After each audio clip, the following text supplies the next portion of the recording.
আল্লাহর নবীজির ইন্তেকালের সময়টা আপনাদের সামনে একটু উপস্থাপন করি। জিবরাইল আমিন নবীজির দরবারে আসছে। হুজুর আপনি কেমন আছেন আল্লাহ জানতে চেয়েছে, যদিও আল্লাহ সবকিছু ভালো জানেন, তারপরও আপনি নবীর খোঁজ নেওয়ার জন্য আল্লাহ আমাকে পাঠাইছে। জিবরাইল জীবনের শেষ বারবার আসতেছে। জিবরাইলকে নবীজি বললেন, জিবরাইল আমার কাছে অসুস্থতা লাগে, খারাপ খারাপ লাগে, শরীর ভালো লাগে না। জিবরাইল আমিন চলে গেলেন।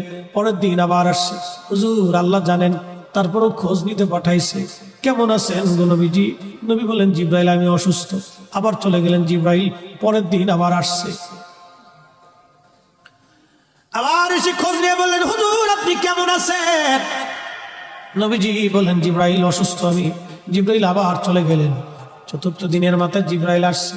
একা আসে নাই রে, মালাকুল মউতকে সঙ্গে করে নিয়ে আসছে। আহা, আমাদের